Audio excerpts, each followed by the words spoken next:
네, 반갑습니다. 미션 파서블 에이전트 H입니다. 오늘은 8월 27일 넷플릭스에서 공개된 넷플릭스 시리즈 DP에 대해서 한번 알아보려고 합니다. 너 DP 할래? 하겠습니다. 우리 10명 잡아보자. 오케이. DP가 뭔데? 탈영병 잡는 체포조라고 알고 있습니다. 아 진짜. 네, 넷플릭스 시리즈 DP는 군 헌병대 소속 군무이탈 체포조, 탈영한 군인들을 잡는 일명 DP병들의 임무를 담은 에피소드를 그려놓은 작품입니다. 오늘은 군생활 당시 실제 헌병 수사관으로 근무하셨던 게스트분을 모시고 여러분들께서 생소하실 수 있는 DP병들에 대해서 한번 알아보려고 합니다. 그럼 일단 먼저 게스트분 한번 만나볼까요? 반갑습니다.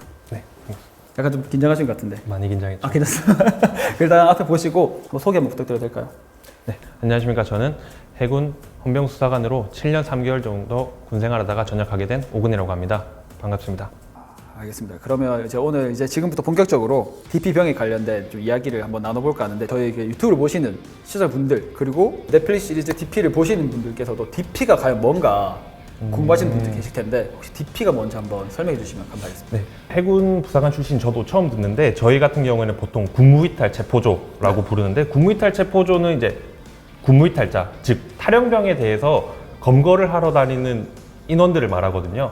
그래서 DP병도 아마 비슷한 용어인 것 같은데, 아마 육군에서 사용하는 용어라고 저는 생각을 합니다. 육군의 해군 조금씩 다르니까. 네, 그래도 하는 업무는 거의 같으니까요, 그죠? 하는 업무는 다 동일하다고 봐야죠.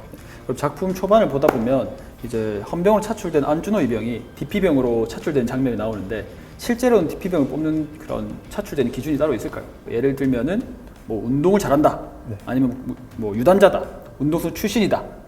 병사 같은 경우에는 뭐 군무이탈자를 체포하는 임무이다 보니까 뭐 무술 유단자나 우발 상황에 대비할 수 있는 인원을 저희가 군무이탈 체포조로 뭐 꾸미는 경우 되게 좋긴 한데, 무술 유단자나 우발 상황에 대비할 수 있는 인원이 없다라고 하면은 외적으로 봤을 때 뭐 덩치가 크고 키가 크다, 일단 외적으로 압도되는 그런 인원을 뽑는 경우가 좀 많죠. 그러면 뭐 운동을 좀 했거나, 네, 뭐 운동 선수 출신이라거나, 네네, 뭐 유단자거나 이렇게 하면 네. 약간 조금 더 차출할 때 좀 도움이 될 수 있겠네요, 그죠? 네, 어떤 우발 상황에 대비할 수 있으니까. 그러면 이제 작품을 보면은 네, 2인 1조로 네, 이제 움직이지 않습니까? 네. 지금 똑같이 2인 1조로 움직이셨습니까? 계속 근무하실 때도? 2인 1조뿐만 아니라 3인 1조가 될 때도 있죠. 네, 왜냐면은 뭐 2인 1조로 움직이는 이유가, 군무이탈자가 어떤 행동을 할지 몰라요. 뭐 무기를 소지하고 있거나 뭐 도망칠 수도 있고. 그러니까 뭐 일단은 뭐 탈영병이 자기도 많이 지쳤고 제정신이 아니죠. 제정신 도망쳐 나왔는데 이제 검거된다고 생각하니 순순히 따라오는 애들도 있겠지만은 뭐 저항을 하는 애들에 대해서 서로 상호간의 보호, 그리고 나중에 뭐 재판이나 이런 데 갔을 때 상호 증인의 역할을 할 수 있기 때문에 2인 1조, 3인 1조를 꾸미고 있습니다. 하기사 혼자 갔는데 많이 저항을 해가지고 네, 놓쳐버릴 수도 있으니까. 놓칠 수도 있고, 격투가 벌어졌는데 네. 이 친구가 많이 다쳤어. 그럼 네. 내가 그냥 때린 게 될 수도 있고, 이 친구가 그냥 맞았다 하면 안 되는 거잖아요. 그쵸, 그쵸. 또 그런 부분도 할 수 있고, 내용을 좀 보다 보면 활동비 20만 원이 나오더라고요. 실제로 이제 근무하고 계실 때도 활동비가 나왔습니다. 매년 매 분기마다 그 군사경찰 부대에 종목별로 예산이 배정돼요. 군무이탈 체포조 활동비라는 지급 기준이 있는데, 거기에 개인 카드로 다 사용을 해서 영수증을 첨부해서 나중에 다시 지급받는 형식으로 하고 있죠. 아하. 그럼 나가서 일단 뭐 식사하거나 뭐 네. 교통 이용하거나 그쵸. 뭐 그런 부분에 관련해 가지고 드시는 거구나. 그렇게 하다가 술 먹고, 술 먹는데 쓰고, 술 먹다가 전화 올 수도 있으니까 술은 잘 안 먹죠. 술은 안 먹는데 네. 술은 또 먹고. 먹는 경우도 있죠. DP에서 보면은 이제 병사들로 구성이 돼서 수사관으로 가잖아요. 이제 탈영한 군인들 잡으러. 실제로도 병사들만 구성이 돼서 갈 때도 있습니까? 병사들이 구성될 수는 없죠. 왜냐하면은 어떻게 보면 군무이탈 할 때부터 이제 수사관들의 관할이에요. 수사관들의 임무고. 근데 병사들은 수사 임무를 맡을 수가 없단 말이에요. 근데 이제 체포조로서는 지원을 가능하고 체포조로서 임명은 되겠죠. 그렇기 때문에 군사경찰 수사관 1명 내지는 2명에서 병사들 합심해가지고 같이 다니는 경우죠. 병사들만 같이 다니는 경우는 없어요. 그러면 극 중에서 이제 안준호 이병이 근무를 이탈한 뭐 탈영병과 뭐 격투를 한다거나 막 격렬한 몸싸움을 하는 상황도 되게 많이 일어나잖아요. 네. 뭐 실제로 계속 출동을 하고 몸싸움을 하고 일어나던데, 실제로 이런 경우도 있습니까? 제가 검거했던 군무이탈자들은 뭐 격렬히 저항한다거나 그런 경우는 없었는데, 뭐 다른 뭐 육군, 공군, 해군 타 부대에서는 발생할 수도 있겠죠. 군무이탈에 대해서. 그러면 진짜 몸싸움이 일어났다. 네. 그렇게 했을 때 뭐 매뉴얼이 따로 있습니까? 가서 일단 보자마자 바로 때려라. 아니요, 그런 건 안 되죠. 어떻게든 잡아라. 아, 수갑을 네. 채워라. 네네. 어떻게든 멱살을 더 끌고 와라. 아, 보자마자 바로 때려라. 뭐 본인들이 순순히 따라오니까 저희들도 뭐 웬만해서는 수갑이라고 하죠. 저희는 이제 수정이라고 했는데 그거를- 군에서 사용할 때는 수정이라고 합니까? 네, 지금 크리스탈. 아, 그렇죠, 크리스탈. 아, 크리스탈. 네. 에펙스. 아, 수정이라고 하는구나. 네네, 수정. 그러면 실제로 가지고 나가는 게 탈영병 잡으러 간다 네. 했을 때 뭐 가지고 나간 소지품이 뭐 있습니까? 만약에 진짜 무장 탈영병이 발생했다 하면은 저희도 뭐 실탄이나 공포탄 이런 걸 챙겨 나갈 수도 있겠지만은 일반 탈영병 같은 경우에는 수정 그리고 요즘엔 테이저건이 보급됐더라고요. 그 정도 챙겨서 나가고 있습니다. 그거 맞아봤습니까, 테이저가? 아니요, 맞아보고 싶진 않네요. 그 맞아보면 짜릿한데. 아, 맞아보셨어요? 아, 저는 맞아봤습니다. 아, 어때요, 느낌이? 힘이 다 빠집니다. 혹시 몸싸움이 이렇게 일어났을 때는 법적으로는 어떻게 조치가 됩니까? 어느 정도에 대한 몸싸움인가에 대해서 봐야겠죠. 만약에 군미탈 체포조 다수가 탈영병 한 명을 뭐 구타 네. 정도로 했을 때는 당연히 법적으로 문제가 생기겠죠. 그런데 뭐 누가 봐도 사회 통념상 용인할 수 있고 이거는 검거 중에 발생할 수 있는 거다. 뭐 낙법을 해서 엎어치기를 해서 제압을 한다든지 이런 경우에는 별 문제가 되지 않을 거라고 생각합니다. 아. 그럼 이제 DP를 보면 탈영병과를 격투 끝에 체포한 뒤에 미란다 원칙을 말을 하긴 하거든요. 네네. 네, 실제로 군경에서도 탈영병을 체포하고 미란다의 원칙을 얘기를 합니까? 모든 현행범은 이제 미란다 원칙을 다 고지를 해요. 군미탈자도 저희가 검거하는 순간 현행범이죠. 그래서 현행범인 순간 저희가 다 미란다 원칙을 고지를 하고 저희 휴대폰을 미란다 원칙 고지하는 것에 대해서 녹음도 하고 나중에 뭐 어떻게 문제가 될지 모르니까 네, 저희 스스로 방어를 또 하는 방법이죠. 그거는. 그렇죠. 그리고 얘기 안 했다 이렇게 하면 문제 네. 될 수 있으니까 네. 증명할 수 있는 방법이 없잖아요. 그렇죠. 미란다 원칙을 모르시는 분들에게 미란다 원칙 설명해 줄 수 있습니까? 쟤를 잡았다. 아, 네. 네. 묵비권을 행사할 수 있고 뭐 네. 변호사를 뭐, 선임할 수 뭐, 있으며 계속 이렇게 얘기하면 당신이 뭐. 일단은 저희는 뭐 고지하는 게 원칙이니까 네, 뭐 몰라 나는 그런 거. 아니, 변호사 고지하는 게 지금 원칙이에요. 불러. 변호사 지금 불러. 당신은 변호사를 선임할 수 있으며 묵비권을 행사할 수 있고 지금부터 진술하는 모든 내용은 본인에게 불리하게 작용할 수 있습니다. 아, 항상 이제 작품을 보거나 TV 드라마에 봤을 때 나오는 그런 대사인 거죠. 네, 그렇죠. 그럼 작품에 나온 상황 중에 이제 강원도에 위치한 군부대 소속인 이제 안준호 이병과 한호열 상병이 부산으로 활동 지원을 나가게 되잖아요. 타 부대 간 공조 수사가 이루어지는지 좀 궁금합니다. 제가 그때 영등포에서 근무할 때였어요. 간부 한 명이 군무이탈을 해가지고 오후 몇 시경에 청량리역에 도착하는 열차를 탔대요. 일단은 저희가 제일 가까운 게 저희니까 저희가 일단은 지원 나가기로 했는데 뭐 기차 도착 시간보다 저희가 늦게 도착할 것 같더라고요. 그래서 미리 청량리역에 있는 지하철 경찰대 네, 그 사람들이랑 또 연락을 해서 지원을 받고 일단은 지하철 경찰대 인원들이 그 인원을 먼저 체포해놓고 저희는 가서 신병 인수를 받았던 경우가 있죠. 탈영범들 잘 봐라. 군사 경찰만 너희들 쫓는 게 아니다. 다 연계가 돼가지고 지하철부터 뭐 기차 경찰 다 온다. 와 그러면은 뭐 안 잡힐 수가 없네. 그냥 자전거기 타고 계속 당겨야 되는 거네. 그러면 사람들이 보통 탈영을 일반 병사들이 많이 한다라고 생각하는데 좀 어떻습니까 실제로? 실제로 제 경험상으로는 병사들보다 뭐 초급 간부, 뭐 다사 중사 그리고 뭐 소위 중위들이 좀 많았던 것 같아요. 뭐 대부분 같은 이유였죠. 불법 도박을 하다가 이제 본인도 감당할 수 없는 빚이 쌓이다 보니까 그거를 좀 모면하기 위해서 탈영을 하는 경우가 정말 많았던 것 같아요. 아 금전적인 이유. 금전적인 이유로. 근데 실제로 저도 들었는데 그 불법 사이트 도박을 네. 조금 하신 분들이 생각보다 많이 있다고 들었어가지고 네네. 그래서 그 부분이 뭐 탈영이나 또 넘어가서는 자살까지 이어지는 경우가 많다고 들었거든요. 네. 그럼 탈영을 했을 때 잡으러 갔는데 조금 안 좋은 결말이 있었던 적도 있습니까? 제가 근무할 당시 다른 지역에서 들려오는 거 보면은 안 좋게 뭐 안타까운 선택을 하신 분들도 많고 뭐 산에서 안타까운 선택을 하신 분들도 많고 정말 많았죠.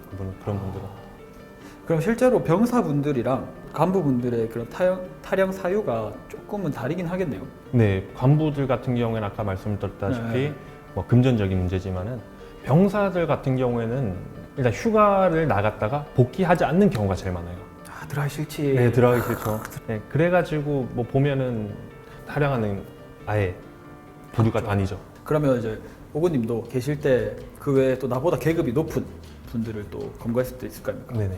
그럴 때는 또 왜 탈영하셨습니까? 일단은- 필승 검거하러 왔습니다. 왜 탈영하셨습니까? 뭐 필승 검거하러 왔습니다가 아니라 미란다 원칙을 고지하죠. 야 이 새끼야. 그런 상급자니까 그러면 제가 이제 다른 걸로 이제 하겠습니다. 들어가니까 뭐 일단은 저도 사람이다 보니 되게 안타까워요. 그런 분들 보면은 저보다 상급자들은 대부분 가정이 있는데 나가시는 분들이 많으니까 저도 안타까워서 일단은 저도 아무 말 없이 미란다 원칙을 고지한 다음에 순순히 양쪽에 팔을 끼워서 저희가 차로 해가지고 부대로 복귀를 하는 경우가 많죠. 이게 똑같죠. 그러니까 뭐 계급이 낮고 높고를 떠나가지고 어쨌든 우리는 검거를 해야 되는 또 직업을 가졌으니까 그죠? 네, 그렇죠. 저희도 뭐 검거를 해야 되는 저희도 임무가 있으니까.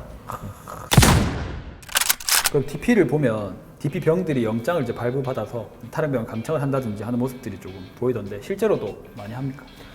감청을 하는 경우는 한 번도 없었던 것 같아요. 뭐 만약에 위치 추적이나 뭐 이런 같은 경우는 저희가 적합한 법적 절차를 영장을 발부받는다고 하죠. 영장을 발부받아가지고 위치 추적을 하는 거죠. 뭐 이 사람이 어느 PC방에서 로그인했다. 그러면은 저희한테 메일로 그게 어느 지역에 있는 어느 PC방이라고 뜨고. 근데 그럼 뜨는 그 타임이 좀 짧습니까? 보통 한 30분 정도 걸렸던 것 같아요. 30분? 네. 그러다면 그러면 놓치잖아요. 그쵸. 좀 빨리 안 해주나? 알겠습니다. 그건 저희한테 말할 게 아니라. 실제로 이제 많이 한 7년 동안 근무하시면서 좀 다양한 에피소드들이 있었을 것 같은데 네. 조금 특이한 에피소드나 뭐 좀 무서웠던 점 네. 아까처럼 이제 막 힘들어서 맥주 한 잔 먹을 수도 있고 자, 맥주 소리 나는 거 좋아하시네. 맥주 좀 갖다 주세요. 이제 예, 완성됐네요. 이제 탔었죠. 성남에서 국민탈찰 체포라는 걸 하는 경우였는데 그때 해병. 해병대. 네. 그래가지고 그것도 새벽이었어요. 아마 금요일에서 토요일 넘어간 새벽에 전화 와가지고 성남으로 갔죠. 그리고 해병대 수사관이랑 저희랑 합심을 해가지고 그래도 밤에 비가 오고 하는데 거의 영화네. 느와르. 네, 맞죠. 일단 위치 추적이 딱 확인된 게 딱 성남 그 터미널 있는 그쪽 동네라고는 저희가 딱 거기까지만 들었거든요. 거기서 일대를 막 수색하는데 PC방을 한 20개 정도는 갔어요. 없더라고요. 근데 당시에는 또 그 군무이탈자 부모님이랑 연락이 돼가지고 그 군무이탈자의 아버지 그리고 삼촌도 성남시 일대를 같이 수색하고 있었거든요. 또 나눠져가지고. 그래가지고 저희가 마지막으로 저기 찜질방 한번 가보자. 찜질방 수색하다가 와 찜질방도 없네. 저기 수면실 갔다가 안 되면 일단 오늘은 좀 여기서 그만하자라고 해서 찜질방 수면실 가서 한 명 한 명 하는 도중에 갑자기 저 해병대 체포조분이 누구누구야 하니까 예. 그래가지고 그렇게 검거하는 경우가 많았죠. 그래서 연락을 해가지고 아버지도 부르고 그래가지고 거기서 이제 아닌데요 이렇게 하죠. 아니 너무 똑같았으니까. 근데 일단은 아닌데요 하는 경우는 없어요. 맨 처음에 누구누구야 하면 무의식적으로 나오니까. 다 나오니까. 그럼 찜질방 갈 때는 찜질방 복을 입고 들어갔습니까? 아니면 그냥 그대로 갔습니까? 일단 위장을 해야 되니까 약간 찜질방 복 딱 입고 약간 그 양머리 딱 하고 약간 양머리 딱 하고 약간 식혜 하나 찜질방에 먹으면서. 식혜 하나 먹으면서 네. 그러면서 앉아가지고 계란 까먹고 그러진 않고 일단은 뭐 카운터에서 이제 저희가 군사경찰 수사관이다라고 밝히고 뭐 확인을 해도 되겠냐 하면은 웬만해서는 다 허락을 해주죠. 그래서 저희는 이제 들어갈 때도 찜질방 복이 아닌 일반 평상복. 그럼 실제로 그 그냥 일반 사복을 입고 다니잖아요? 네, 당연하죠. 무조건 사복 입고 다니니까. 웬만해서는 사복이죠. 왜냐면 누가 봐도 군인은 시간 군복 입고. 네, 도망가면 안 되니까. 뭐 제가 아까도 말씀드렸다시피 새벽에 야간에 자다가 뭐 이쪽 경찰서 저쪽 경찰서 신병 인수를 많이 하러 다녔댔잖아요. 그때도 이제 저 혼자 가는 게 아니라 저희 병사들도 데리고 가는 경우도 있는데 병사들도 웬만해서는 사복을 입고 와라. 그럼 좋네. 왜냐면 그 경찰서 갈 때마다 새벽인데도 앞에 로비에 기자분들이 있으니까 저희는 엠바고 조심해야 되잖아요. 외부로 저희가 뭐 그쵸. 군대 안에서 어떤 일이 발생했다라는 거를 저희가 뭐 또 언론 보도가 되면 안 되니까. 어쨌든 병들도 사복 입고 나가잖아요. 네. 그러면 오늘 뭔가 잡을 것 같지가 않다. 놀러 가야겠다. 잡을 것 같지가 않다. 그럼 클럽 간 적 있다 없다. 하나 둘 셋. 없다. 가보는 싶었다. 근데 아니 그런 생각이 들 것 같아가지고. 당연하죠. 저희도 아이러니한 게 주말 시작되는 새벽에 그런 일들이 많이 발생하더라고요. 그러면 주말 저희 없는 거잖아요. 한참 진짜. 젊은 애들인데. 근데 좀 궁금했던 게 시간을 짧게 검거하면 좋습니까? 그러니까 짧게 검거하거나 좀 시간이 뭐 길게 검거하거나 이렇게 했을 때 뭐 차이가 좀 있습니까? 빨리 검거하면 검거할수록 지휘관들한테 칭찬을 받거나 아니면 포상으로 상이 상장이 그냥 뭐 누구누구 사령관 해가지고 표창장이나 이런 게 나올 때도 있는데 뭐 오래되면 오래될수록 저희도 그 탈영병만 쫓을 수 없다 보니 결국엔 빨리. 장기 탈영병으로 분류를 하고 저희는 다시 복귀를 해서 저희 업무를 진행하게 되는 거죠. 최고 오래 탈영한 인원이 한 어느 정도 됩니까? 그러니까 기간이. 저 같은 경우는 일주일 안에는 다 검거가 됐는데 뭐 지금 인터넷 보면은 뭐 몇 년 동안 숨어 계신 분들도 정말 많다고 들었거든요. 이 세상에. 군대 2년을 가는데 몇 년을 숨어. 일단 복귀를 안 하니까 복귀를 안 하고 복귀를 안 하면 계속 그 사람은 2년이 지나도 군미탈자로 낙인이 찍혀 있는 거예요. 저희 목적은 빠른 검거를 해서 남은 군생활을 마치게 하는 게 저희 목적이에요. 본인은 안 잡힐 자신이 있다 해가지고 뭐 계속 장기적으로 숨어 계시는 분들도 있겠죠. 네. 근데 그분들한테 말씀드리고 싶은 거는 뭐 군무이탈죄의 공소시효는 10년으로 제가 기억을 하고 있거든요. 근데 그 10년만 숨어 있다고 해서 그 공소시효가 없어져서 나는 이제 뭐 군무이탈자가 민간인, 아니다, 민간인이 아니다 그런 게 아니라 매우 5년마다 육해공군 국방부에서 지시가 내려와요. 복귀 명령 공고문이라고 해가지고 복귀하지 않은 자는 빨리 부대 복귀하라라는 그 문구가 걸린 게시물을 각 지역 관공서에 다 붙이거든요.